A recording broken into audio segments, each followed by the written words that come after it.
UFC Strickland versus Hernandez was last night, and I'm going to go through the entire card, give my full card recap, and recap of my predictions. I did pretty good on predictions for this card. And yeah, we'll just start at the very bottom and go all the way to the top. This card wasn't bad. It wasn't the greatest card ever, obviously, but it was quality. There weren't too many awful fights. But there were not too many standouts until towards the end. Towards the end, it got a lot better, surprisingly. Um, and yeah, we start off with Juliana Miller versus Carly Judice.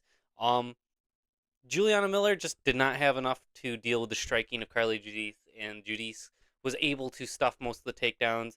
I think yeah, two landed out of 13.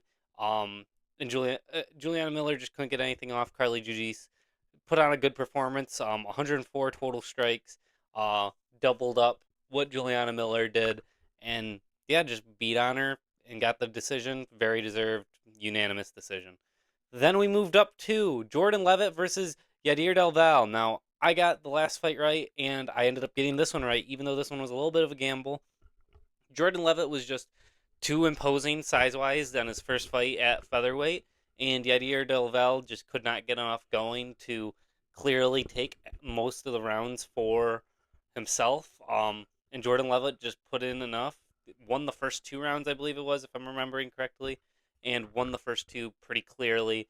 Yadir Del Val was unable to win those rounds, and Jordan Levitt just initiated the grappling well enough, was able to kind of manhandle Yadir Del Val, um, and just took over the entire fight, won it. Then the third round, Del Val definitely had a little bit of an uptick, but was too late. And yeah, Jordan Levitt wins, beats Yadir Del Val, and it's not a good look for Yadir Del Val, especially considering his last fight was practically staged for him to win by the opponent, not by him, but by the opponent. And now he loses his next fight and is no longer undefeated.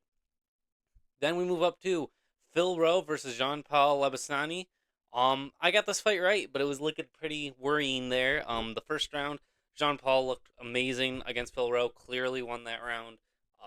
Did very good. I called it that this was going to be a split as the fight was happening. I said nope, this is going to be a split where one judge gives it to Phil Rowe, but then the other two give it to Jean Paul, and that's exactly what happened.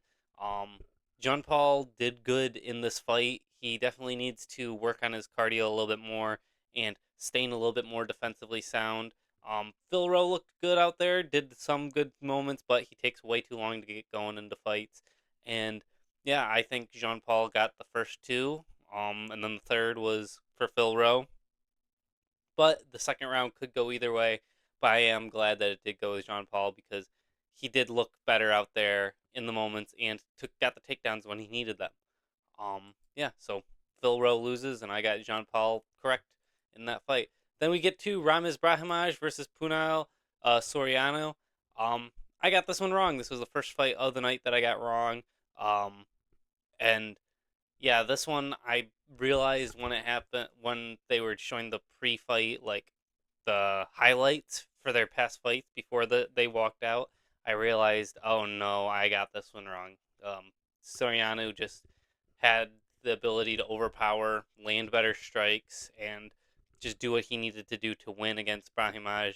Brahimaj kept pushing him up against the cage when he really needed to break a little bit more, and then he would get turned where his back was against the cage, and Soriano would just be able to hold him there and steal time from him. And Brahimaj just did not do enough to show that he wanted to win this fight, and just got beat pretty much the entire time. I can't really think of too many great moments for Brahimaj, so yeah, I got that one definitely wrong, and I was 3 for 1 so far um, on the night. Then we go up to Nora Knoll versus Jocelyn Edwards. This fight was getting a little worrying. I picked Jocelyn Edwards, and I ended up getting it right, but that first round, I was like, oh no, Nora Knoll is going to end up stealing this. And then we get to the second round, and Jocelyn Edwards picks up Nora Knoll, throws her down, and was pinning her shoulder, pinning Nora Knoll's shoulder with her grip, and Nora Knoll lands on her shoulder, very obviously is not okay, and then Jocelyn Edwards throws a couple shots of ground and pound and stops because she notices that Nora Knoll is not covering up whatsoever, And Nora Knoll then, when she realizes it's still going on, she starts covering up. She gets up to her feet. Jocelyn Edwards gets her back and submits her. But I mean, Nora Knoll was out of there initially, and the ref should have probably stepped in because Jocelyn Edwards was just teeing off on her. Nora Knoll looked like she did not want to defend herself, and Nora Knoll sat there on the stool for until after like the hand raise and when they were starting to leave the cage. Like she was sitting there just curled over on the stool, holding her shoulder because her shoulder was so badly injured. So I'm interested to see officially what it ends up being, but yeah, Jocelyn Edwards wins and causes the damage. It's not like it was a freak injury where she just hurt her shoulder. Jocelyn Edwards slammed her on that shoulder and pinned her arm so she couldn't brace herself. So Jocelyn Edwards did all the right things and clearly won that fight. Um, then we move up to Alden Correa versus Louis Garul. Um, I got this one right too. Correa just looked way better out there than Garul did. Garul really had nothing for Correa. This is kind of how I expected this fight to go. Was Correa just teeing off when he needed to, taking his time, being patient, which was good, not just running in there when he saw he had him hurt, and he landed good shots, would mix it up pretty well. Strikes wise, he would mix it up to the body, to the head, kicks, everything, and he was landing great shots and clearly taking rounds off of Gruel, and yeah, he looked great out there. Alden Correa clearly wins, beats Louis Gruel, kind of as was expected. Then we move up to Ode Osborne versus Alibi Idris. I got this one wrong. I picked Ode Osborne because I thought he would be able to be a little bit craftier and cause a little bit more damage than he did. And since Alibi was taking this on short notice, I thought he would be able to distance himself more. But he couldn't. He ends up losing this fight. Decision. I could have seen a world where it goes to Ode, but Alibi just did deserve the win. He just stifled Ode most of the fight, and I think as far as the more significant strikes, like the more actual like damaging shots, Ode was landing better shots. I think in the first round there was a couple where Alibi would throw something that looks like it was gonna hurt him, but Ode would be trying to duck down so hard and so fast that he would throw himself onto the ground, and so it looks like a knockdown. But I really don't think it was a knockdown because after each of them, Ode would get back up and he'd still be just as sharp. He wasn't stumbling, he wasn't slow. So I think that contributed to some of the ideas that Ode was getting hurt in this fight. But yeah, Alibi clearly won this. It sucks. Adds another loss to my record because now I got two wrong. Yeah, I got the Soriano and the Ode Osborne one wrong so far. Then we move up to Chidi Njokuani versus Carlos Leal. This was a great fight, very fun from the first round. Second round slowed down, but the third round was really fun too. And Carlos Leal was just landing great punches the entire fight. I mean, to the body, to the head, mixing it up, straights and hooks and uppercuts, just mixing it up, going to the body, great. Chitty, the first like minute of the fight threw like it seemed like 50 kicks. He was just only kicks. He was teep to the body, front kick to the body, front kick to the chest, head kick, leg kick, side body kicks, front kick to the face. It was just he was mixing it up with the kicks so much, and Carlos Leal wasn't reacting too much. He'd get pushed off a little bit, but no real reaction. And then Carlos Leal would throw some shots, and Chidi would get pushed away or stumbled, and then would go against the cage and would show physical reactions with his body moving, and it just really did not look good for Chidi. Even though not all the shots were landing the most clear and flush, it was just that he was rolling with them, but he was rolling too much to the point where it looked like it was hurting him more than it was. But this was a great fight. Should have been fight of the night. They didn't give a fight of the night bonus, which is kind of typical for fight nights, but this one definitely deserved it. This was one of the best fights of the year so far, in the top three probably for me of this year. And yeah, Chidi loses a pretty clear decision. The first and third round were really fun, and Carlos Leal did what I expected him to, but he was worrying me that he was going to get countered and knocked out again with some of the ways he kept putting his hands down. But he was smart enough to mix in the takedowns when he needed a rest, and Yeah, Carlos Leal beats Chidi and Jaquani in a very impressive performance.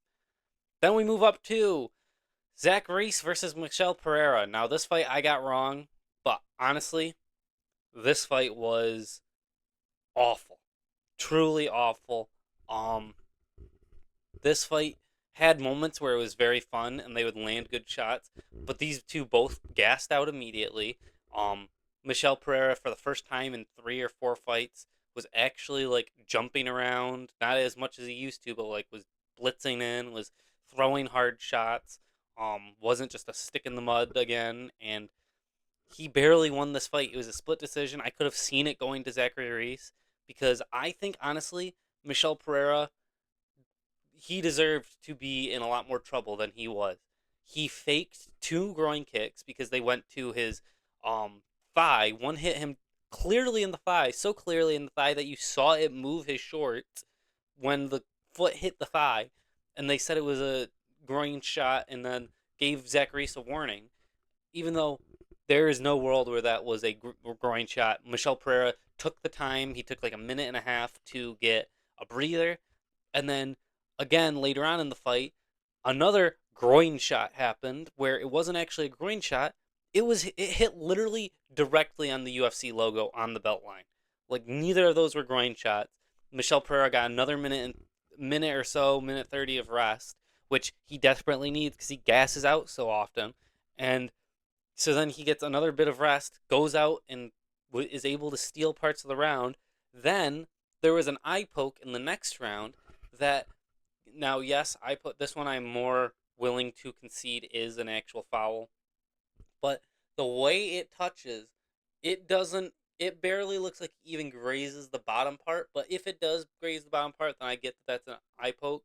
And then, yeah, then time needs to be taken.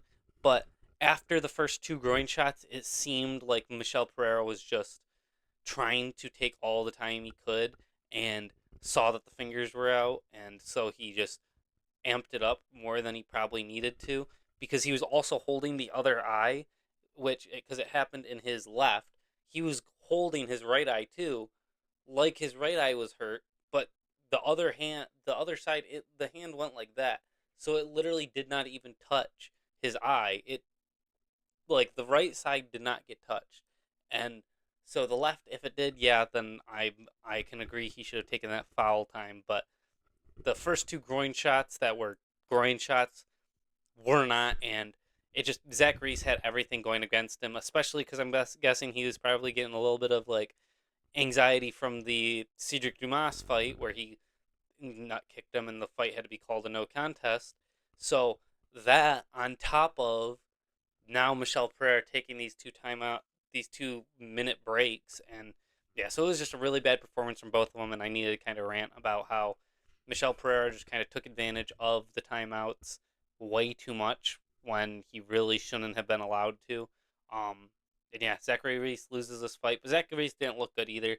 So honestly, neither of them deserved to win. I think it should have been a draw because Michelle Pereira should have gotten a point taken away for lying about 2 groin shots. And yeah, then we move up to Jacoby Smith versus Josiah Harrell. Um, yeah, wow, this was a okay fight. Good performance by Jacoby Smith. He got a performance of the night for this, which he deserved. But I don't think there needed to be a 4th performance of the night. I think it should have been another fight of the night and for Leal and Jaquani. But Jacoby Smith wins. In the first round, TKO's Josiah Harrell. Looks really good. Um, this stoppage was late. It was late. I mean, Jacoby Smith landed like 7 shots in a row that then after like the first 3, Josiah Harrell was out. So yeah, you say get it up to 5. He probably landed 7 to 9 shots before the ref stepped in. The ref starts pushing him way too late, so the ref jumps in late, which is bad. And then to add on to the ref stopping late, Jacoby Smith, while the ref has his hands pushing against him, Jacoby Smith lands another like 3 shots while he's being pushed off. He throws 3 hard shots and lands all of them on Josiah Harrell. So then the ref has to like legitimately push and shove Jacoby Smith after to get him off of him. And Yeah, so the ref jumps in way too late. Jacoby Smith kept carrying on for a little too long. And to add that onto, it's Josiah Harrell who is coming off, who had that brain disease and the surgery and everything, and was getting hit literally in the spot, I believe, where he had the injury. And yeah, so Josiah Harrell gets knocked out. Sucks for him, but hopefully when he can get a full camp, he can come in and actually perform decent. Maybe he needs to go down a weight class because he looked real small out there. Yeah, Jacoby Smith wins, calls out Kevin Holland. Kevin Holland has a fight against Randy Brown, I guess, at UFC 327, which I am very excited for. But maybe Jacoby Smith versus the winner of Randy Brown, Kevin Holland. Could see that happening. I don't know how he performs against either of them. I think both of them could beat him, but Jacoby Smith could definitely win that as well. So yeah, Jacoby Smith beats Josiah Harrell, and I got another one correct with that one. And we move on to one that I got wrong, which was Sergey Spivak versus Ante Dalia. Um, Dalia looked weird out there. He didn't look like he was trying to kick at all because he was so worried about Sergey Spivak's takedowns.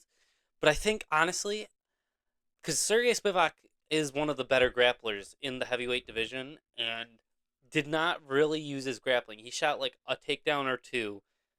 Oh, it says he shot four, but he did not really commit to taking down Ante DeLeo like I thought he would. I thought that was going to be the best course of action. He looked really good on the feet.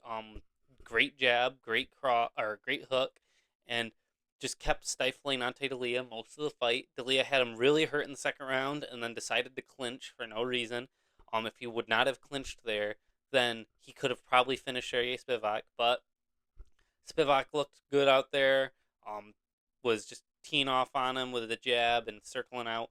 Wasn't a worst fight ever, but and it's probably the best heavyweight fight of the year so far, which not high competition, but um yeah, Sergey Spivak wins. I honestly think that Sergey Spivak was like not told in the back, but was in the back thinking we just saw Cortez Acosta versus Derek Lewis at the beginning of the year, awful fight. Then we saw what was the next one? Tai Tuivasa and Teixeira, which was an awful blob fest.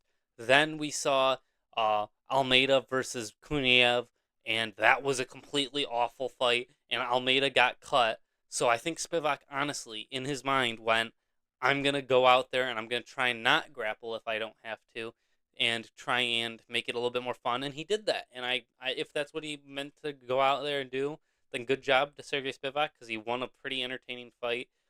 Not the best on the card, but didn't slow down the card too much. So yeah, I got this one wrong, and um, there's nothing really to do about it. Ante Dalia, I think, can come back from it. I think he's just got to be less worried about takedowns in his future fights, so he can actually get his hands going.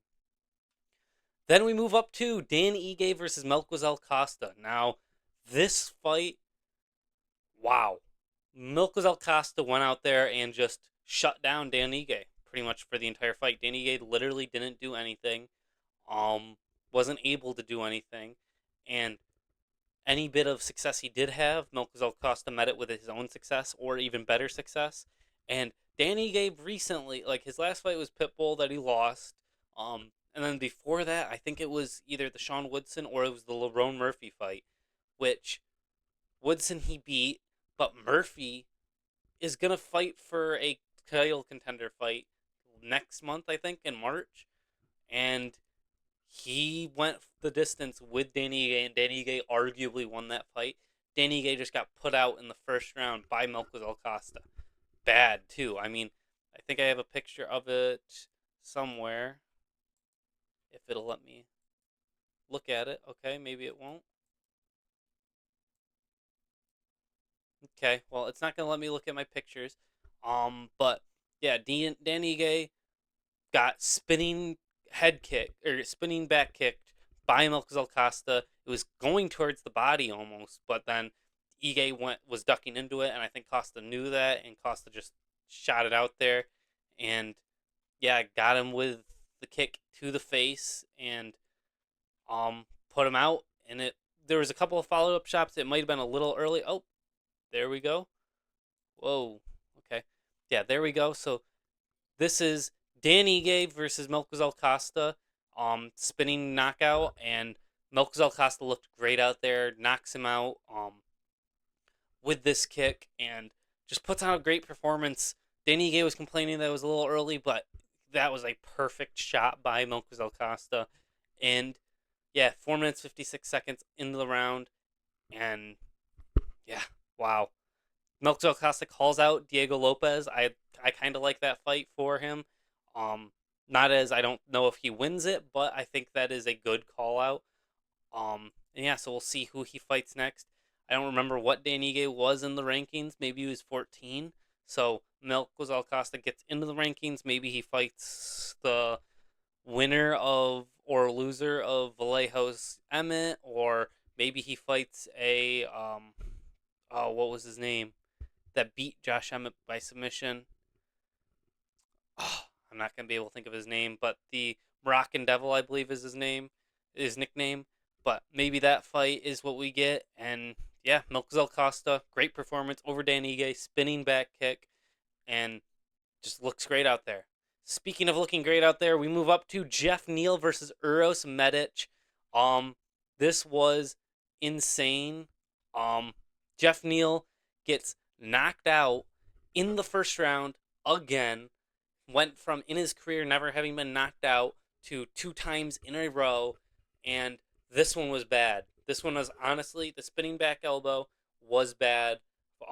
That Prates landed. It was a very impressive spinning back elbow, but Neal landing the hook landed on him by Uros Medic. Uros Medic just getting in there with combination and combination, and then this one he throws like 3 left hands in a row and barely clips Neal on the chin with it. And yeah, just a great job by by Uros Medic. Um, yeah, Uros Medic drops him, just slumps him completely out cold, and I mean, there's not much else to say. Uros Medic just looked great out there. Went out in 1 minute and 20 seconds. Slept Jeff Neal. Um, Looks dangerous out there. Has crazy power because he barely touches the temple of Jeff Neal and slept him out completely. Um, and then Uros Medic gets on the mic afterwards. Has a great speech, like interview, and talking about never give up and stuff like that. And maybe one day, maybe today, I'm the one that's winning, but I could be in that situation. So I'm grateful to just keep winning and keep fighting and keeping performing and coming back and after a loss. And then he calls out for Leon Edwards in a Serbia fight night. I don't know if they're doing that. There might be rumors that they are doing a Serbia fight night. And if Uros Medic versus Leon Edwards is the main event, that is a good fight to have, especially Leon coming off of the Prates knockout. Uros trying to follow in the Prates footsteps, honestly, with knocking out Jeff Neal and then going after Leon Edwards.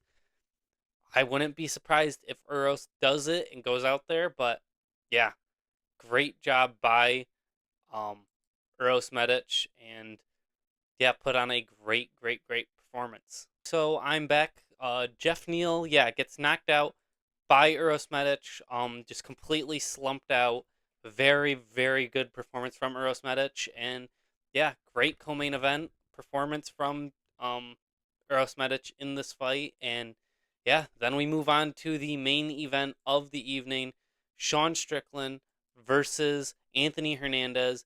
And yeah, Sean Strickland goes out and does what he needs to do. Put on a great masterclass performance against Fluffy. I got this one dead wrong.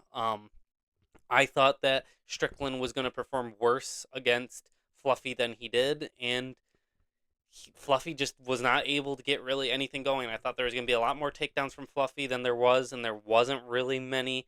And then we get all the way to the Strickland's jab. I'm just going to say this first. Strickland's jab was working perfectly. Strickland was moving perfectly. And Fluffy would land a shot here or there, and then Strickland would land the exact same shot even harder, and was just taking the rounds. He was 2-up, 2-0 going into the third round. He was still winning it. And then Strickland lands a knee to the body against Fluffy. I was worried about Fluffy's body because he is very soft bodied. He does get hurt there a lot. And I was worried about that, but I didn't think Strickland would be the type to knee to the body against Fluffy. I just didn't see that happening, but obviously it happened. And um yeah, Fluffy gets TKO'd. He gets um tapped to the body by Strickland, and then Strickland gets him up against the cage, tees off on him, and puts him out in the third round against the cage. Great performance by Strickland. Calls out Hamzat Chimaev, and I don't think that's going to happen. I think if Strickland or if Chimaev moves up and vacates his belt, then we get a Strickland versus Chimaev, or a Strickland versus Imavov 2 for the title. Um, or Imavov fights for the title against Hamzat, and then Strickland's going to have to defend his ranking against maybe the winner of Barrio versus DeRitter, or against maybe an Adesanya if Adesanya beats Piper, or a Piper if Piper beats Adesanya. So, yeah, very weird situation now that Strickland has won, but we'll see. We have to see how the rest of the division shakes out and what really happens in these divisions.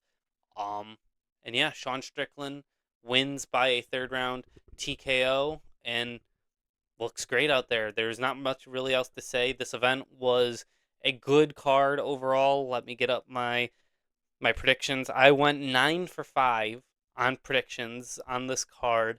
Um, and yeah, I did pretty good. There was some fights that I think maybe I could have gotten the other way.